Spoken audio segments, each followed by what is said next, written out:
마루에 앉아 문을 닫다. 통도사 재관스님의 좌탈인망 실화.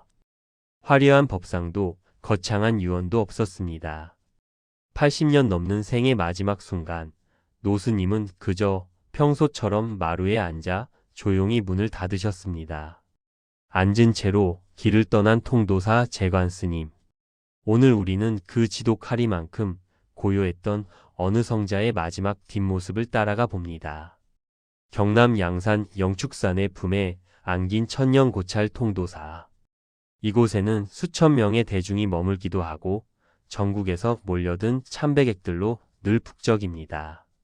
하지만 그 화려한 정각들 너머 가장 외진 곳에 자리한 한 암자의 마루에는 늘 한 노스님이 앉아 계셨습니다.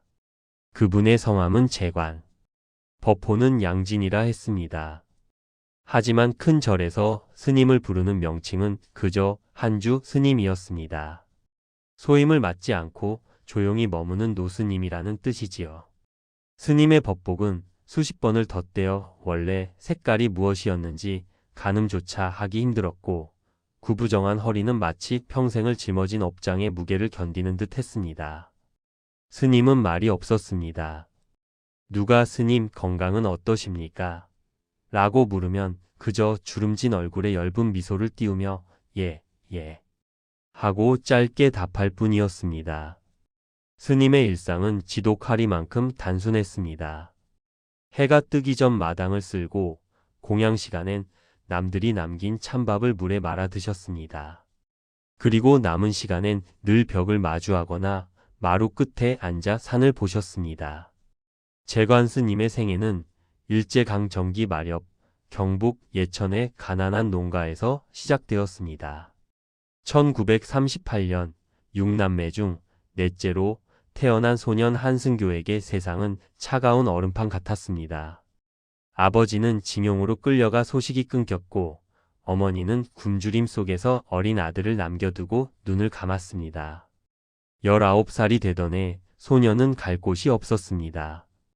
추운 겨울 옷바지 하나에 의지해 산을 오르던 소년은 문득 들려오는 종소리에 발을 멈췄습니다. 그것은 어머니의 목소리 같기도 했고 세상 모든 슬픔을 씻어주는 노래 같기도 했습니다. 소년은 보현 스님을 은사로 모시고 머리를 깎았습니다. 왜 중이 되려 하느냐는 물음에 소년은 그저 고개를 떨구었습니다. 거창한 구도심보다 앞선 것은 생존의 아픔이었고 그 아픔은 스님이 평생 수행을 게을리하지 않게 만든 뿌리가 되었습니다. 출가 후 스님은 정강 큰 스님과 관음 큰 스님의 회상에서 정진했습니다. 1978년 은사 스님이 입적하신 후 통도사 월하 대종사에게 재관이라는 법호를 받고 통도사에 머물기 시작한 뒤로도 스님의 삶은 변하지 않았습니다.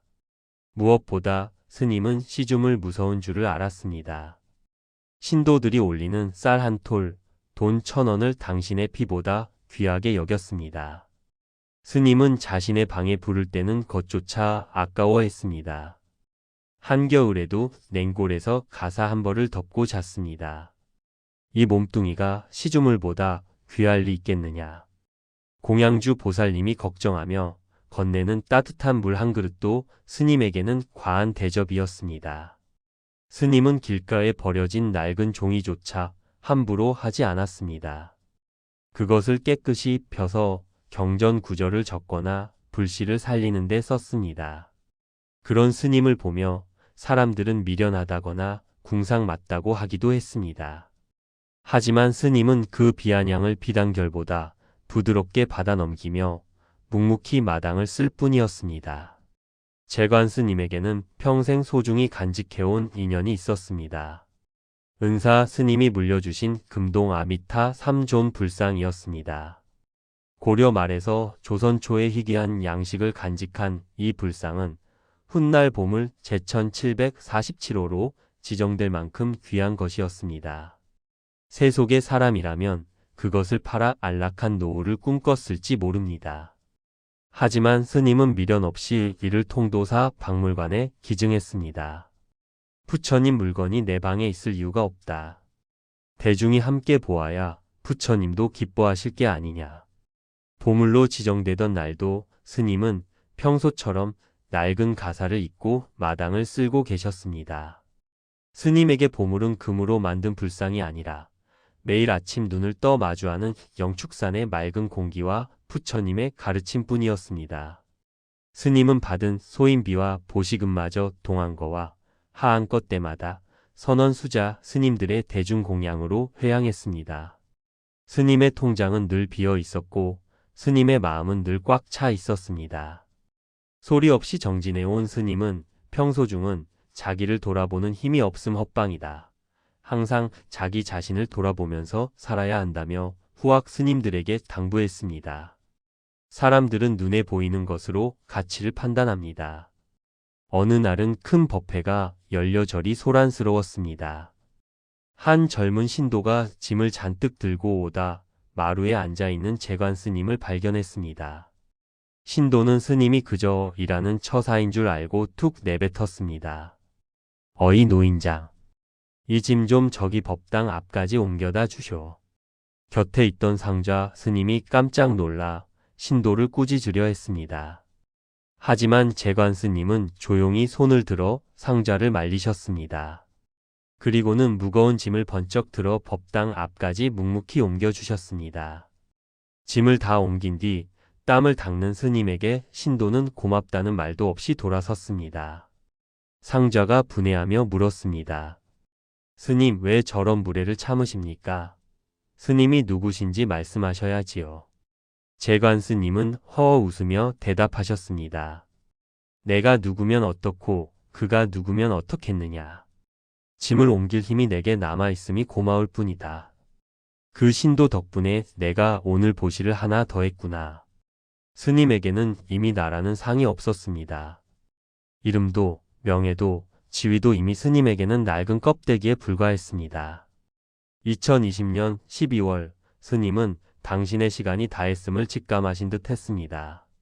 10여 년 전부터 오후 불식을 지켜오던 스님은 2년 전부터 하루 한 끼만 드시는 일종식에 드셨고 입적 일주일 전부터는 아예 곡기를 끊으셨습니다. 스님, 죽이라도 좀 드셔야 기운을 차리십니다. 주변의 애원에도 스님은 가만히 고개를 저으셨습니다. 대신 평생 닦아온 마음의 거울을 마지막으로 닦아내듯 꼿꼿이 앉아 물만 마시며 정진을 이어갔습니다. 12월 10일 오전 10시 영축산에는 유난히 맑은 햇살이 내리쬐고 있었습니다. 스님은 평소처럼 마루에 가부좌를 틀고 앉으셨습니다. 그리고 곁을 지키던 이들에게 마지막 가르침을 남기셨습니다. 문을 열면 문을 닫을 줄 알라. 그 짧은 한마디를 끝으로 스님은 앉은 채로 그대로 숨을 거두셨습니다. 마치 살아있는 사람처럼 평온하게 길을 떠나셨습니다. 앉은 채로 죽음을 맞는 좌탈인망. 육신의 고통과 죽음의 공포를 완전히 이겨낸 수행자만이 도달할 수 있다는 그 거룩한 경지를 이름 없는 뒷방 노스님이 몸소 증명해 보이신 것입니다. 호련히 사라진 영축산의 바람. 12월 12일 통도사 연화대에서 스님의 답의식이 엄수되었습니다. 평생을 일종식과 무소유로 단련해온 스님의 야윈 육신은 한 줌의 재와 연기가 되어 영축산의 지수화풍으로 흩어졌습니다. 그제야 사람들은 통곡했습니다. 우리가 눈이 멀어 도인을 몰라봤구나 하는 참회의 통곡이었습니다. 자신의 이름으로 된 암자 하나 남기지 않은 채 스님은 당신이 남긴 마지막 말씀처럼 문을 깨끗이 닫고 떠나셨습니다. 스님의 방에는 남겨진 물건이 거의 없었습니다. 오직 통장에 남은 것이 있다면 선원 대중공양으로 써달라는 쪽지 한 장만이 남아 있었습니다.